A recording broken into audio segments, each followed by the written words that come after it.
7 Myanmar. Xe đi tới đảo mở thành phố Hồ Chí Minh rồi các bạn ơi.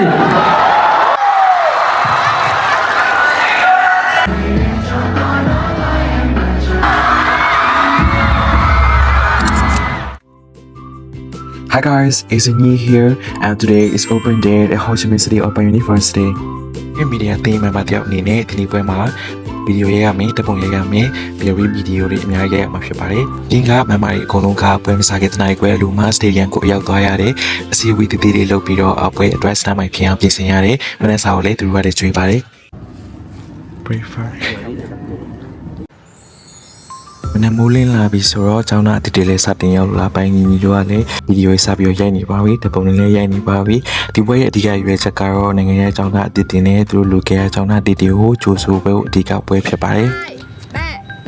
Hello everyone and welcome to the opening ceremonies of Copa 20. နိုင်ငံခြားကျောင်းသားတွေသူတို့လာကြွေကနေပွဲကိုရောက်လာပြီဖြစ်ပါတယ် My responsibility for today is to take care of Indonesian students especially from France in Myanmar ပွဲကကျောင်းသားတည်တည်ကြိုးဆိုတဲ့ပွဲလေးဖြစ်တယ်လို့ဒီနေ့အတွက် scholarship ရတဲ့ကျောင်းသားတွေကိုစုပေးဖို့ပွဲလေးဖြစ်ပါတယ်ဒီအချိန်မှာ scholarship ကိုမြန်မာပြည်ကျောင်းသားတွေလည်းရကြတယ်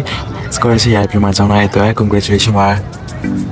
စာကင်အော်တိုရဲ့ခွေးလေးတွေလောက်ရတယ်လုပ်ပြီးတော့ခါကြရင်တော့အသွင်လေးကိုတော့မှာဖြစ်ပါတယ် Let's go into the stadium ဒါကတော့ကျောင်းရဲ့အိပ်ပျော်နေတဲ့ကျောင်းသားတွေကိုမနက်စောစောစီအိပ်ပျော်နေတဲ့ကျောင်းသားတွေကိုဘယ်လိုနှိုးလဲဆိုတဲ့ activity လေးပဲဖြစ်ပါတယ်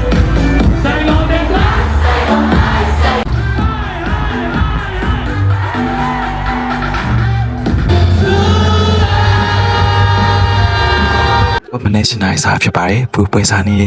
ရပါနေစုံမဲ့ကမယ်ဆိုတဲ့ PNN နဲ့အတွက်သူတို့စုံနေကနေတဲ့အချိန်မှာညီကတော့ social media မှာ video တွေတော့ upload တဲ့ပုံတွေအပြည့်အလုပ်ပါတယ်ဒါကတော့ညီရဲ့အသင်းက member တွေဖြစ်ပါတယ် để làm và để sống có ကားစတဲ့ယူဖို့အတွက်တန်းစီနေပါပြီဒီနေ့အတွက် food scholarship ရတဲ့ကျောင်းသား10ယောက်ထဲမှာမြန်မာတွေက10ယောက်ရပါတယ်ကျန်တဲ့2ယောက်ကတော့ဖိလစ်ပိန်နဲ့ကမ္ဘောဒီးယားဖြစ်ပါတယ်ကျောင်းအုပ်ကြီးကိုယ်တိုင်ကနေသူတို့စုပင်းနေဖြစ်ပါတယ် so proud of you guys wow Stay a couple of bit so let's enjoy the show together. ဒီနေ့အတွက်ခေါ်တဲ့အဆိုတော်ရဲ့မှာတချို့ဆိုတော်ရဲ့ကတိရဲ့တည်တဲ့လူရဲ့တခြင်းတွေဆိုရတယ်မတည်တဲ့လူရဲ့တခြင်းတွေဆိုမရဘူးအဲ့ဒီထဲမှာ BNN နိုင်ငံရဲ့နီနီခင်စောရဲ့ပို့ကဲကိုတစ်ချက် show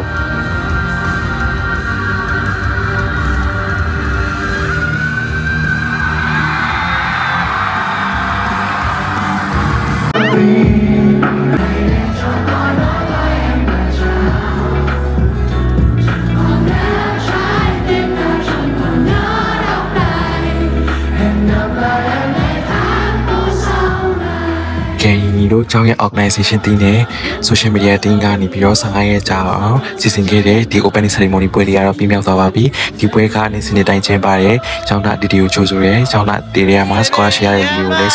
စုပေးရပွဲဖြစ်ပါတယ်ဒီနေ့အတွက်မြန်မာကျောင်းသားတွေအများကြီးပါသလိုနောက်နှစ်မှာလည်းမြန်မာကျောင်းသားတွေ scholarship ရကြပါစေလို့ဆုတောင်းပေးလိုက်ပါတယ်အားလုံးကျေးဇူးတင်ပါတယ်